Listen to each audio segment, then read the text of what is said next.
radhiyallahu anhu.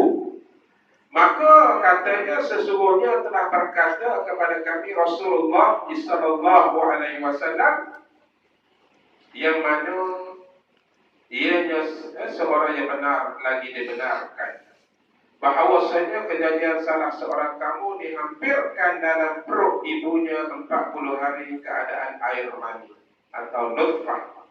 Kemudian daripadanya seketul darah, jadi alaqah. Dalam 40 hari pula kemudian jadikan daripada seketul daging, mudghah. Dalam 40 hari pula kemudian diutus oleh Allah kepadanya seorang malaikat yang akan meniupkan roh kepadanya serta disuruh pula menuliskan 4 perkara: rezeki, umur, pekerjaan dan nasibnya. Adakah dia orang bahagia atau orang celaka? Maka demi Allah yang tiada Tuhan selain daripadanya, saya dikerjakan oleh salah seorang kamu akan amalan ahli syurga, hingga tidak ada antaranya dengan syurga itu malahan satu hasta sahaja, padahal telah dahulu atasnya suratan daripada Allah Ta'ala, hingga dikerjakan olehnya amalan ahli neraka, maka teruslah ia masuk ke dalamnya.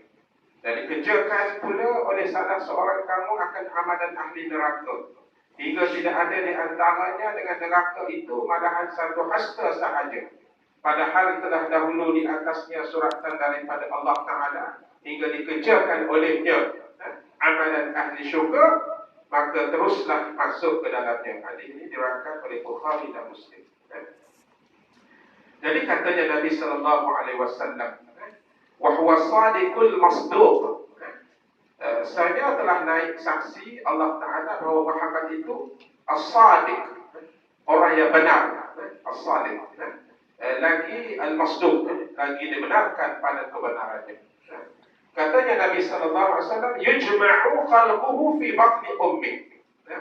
Saya dalam perkataan ini boleh jadi dikehendaki bahawa dihimpunkan oleh Allah akan air mani lelaki dan perempuan dalam rahim ibunya, dan dijadikan daripadanya akan anak. Maka firman Allah Ta'ala, khuliqa min ma'in dafiq, telah dijadikan anak itu daripada air yang terpancar keluarnya. Ma'in dafiq, yang air terpancar, surah Al-Tariq ayat 6. Dan boleh jadi pula dikehendaki daripadanya bahawa dihimpunkan olehnya akan lembaga kejadian itu daripada segenap batang tubuh perempuan, kerana tersebut pada perkataan setengah ahli ilmu adalah air mani itu dalam daur giliran yang pertama sentiasa berjalan di seluruh batang tubuh perempuan, dan dalam masa itulah perempuan sangat rindu memakan sebarang makanan, terutama buah-buahan yang masak, iaitu dalam masa 40 hari yang pertama mengidap. Kemudian itu ditinggalkanlah air mani tersebut atas keadaannya hingga jadi dia alaqah, jadi darah seketul, alaqah. Maka berkekalanlah dia dengan hal yang demikian dalam daur yang kedua, dalam 40 hari yang kedua. Kemudian itu beransur-ansurlah besarnya sedikit hingga jadi dia mudghah, jadi daging seketul. Maka dalam daur yang ketiga ini dirupakanlah oleh Allah akan kejadian manusia daripada daging itu. Maka diperbuatlah olehnya 2 telinga, 2 mata, hidung, mulut dan lain-lain anggota yang zahir. Dan terus diperbuat pula akan rongga perut serta anggota batin yang di dalamnya. Maka firman Allah Ta'ala, huwallazi yusawwirukum fil arhami kaifa yasha'. Allah kata artinya Allah lah yang merupakan kamu di dalam rahim ibumu kaifa yasha', betapa ia kehendaki. Surah Al-Imran ayat 6. Maka bila telah sempurna umur anak 3 kali 40 hari itu, ditiupkanlah padanya akan roh. Maka firman Allah Ta'ala dalam surah Al-Hajj ayat 5, A'udzu billahi minasyaitonir rajim. Ya ayyuhan nasu in kuntum fi raibin minal ba'th fa inna khalaqnakum min turabin thumma min nutfah thumma min 'alaqah thumma min mudghatin mukhallaqatin wa ghairi mukhallaqah. Artinya, wahai manusia, sekiranya kamu syak daripada berbangkit pada hari kemudian, Sesungguhnya telah kami jadikan kamu daripada tanah, kemudian daripada air nutfah, kemudian daripada alaqah, kemudian daripada mudghah yang mukhallaqah ataupun tiada mukhallaqah. Surah Al-Hajj ayat 5. Maka berkata Ibnu Abbas, daripadanya ada yang sempurna kejadiannya dan ada pula yang kurang kejadiannya. Dan berkata Mujahid, daripadanya ada yang dapat digambarkan jadi manusia dan ada pula digugurkan sebelum sempurna kejadiannya. Diceritakan oleh orang daripada Ibnu Mas'ud, adalah air nutfah itu apabila telah tetap di dalam rahim perempuan, maka diambil dan dipegang oleh malaikat dengan tapak tangannya seraya katanya, hai Tuhanku, adakah akan diperbuat menjadi manusia atau tiada? Sekiranya berkata Tuhan tiada akan diperbuat daripadanya manusia, maka dipatahkanlah oleh malaikat akan lembaga itu dalam rahim hingga gugurnya.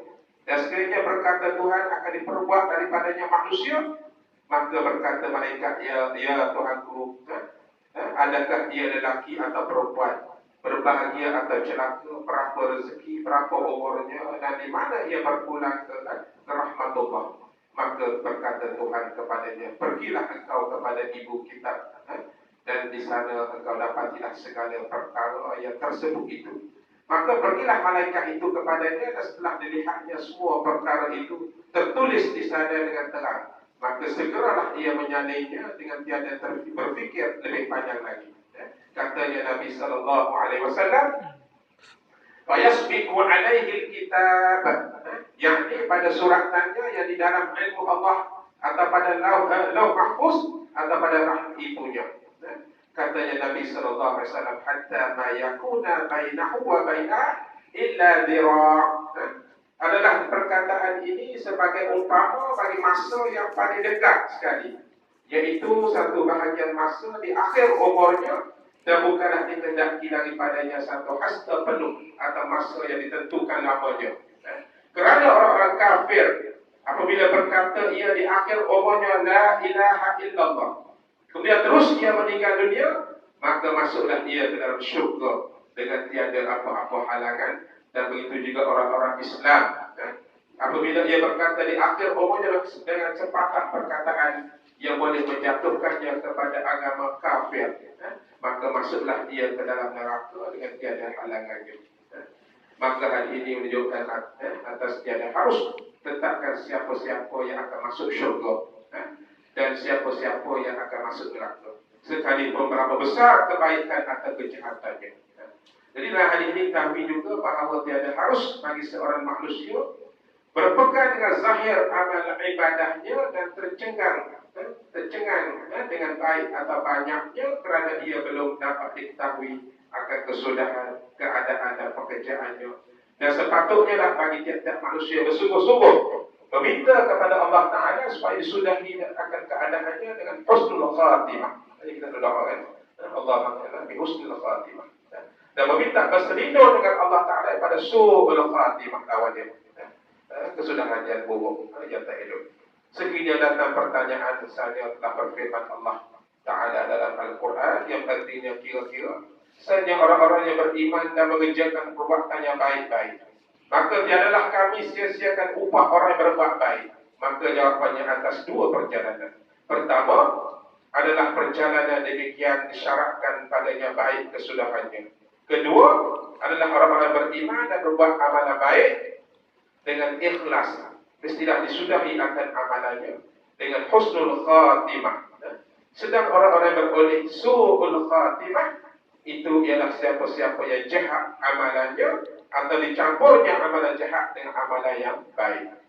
Maka bersabda Rasulullah SAW pada hadis yang lain, Inna ahadakum la ya'malu bi amali ahli jannah fi ma yabdu linnas. Artinya salah seorang kamu mengerjakan amalan ahli syurga pada apa-apa yang nyata di mata manusia. Jadi kita lihat inilah dinyatakan oleh baginda Rasulullah berkaitan dengan kejadian kita sebagai manusia, bermula daripada air mani sehingga ditiupkan roh, sehingga kemudian lebih kurang 8 bulan, 9 bulan atau 10 bulan, kecuali Imam Syafi'i lebih kurang 24 bulan dalam kandungan ibu dia, sudah spesial ya Allah. Biarkan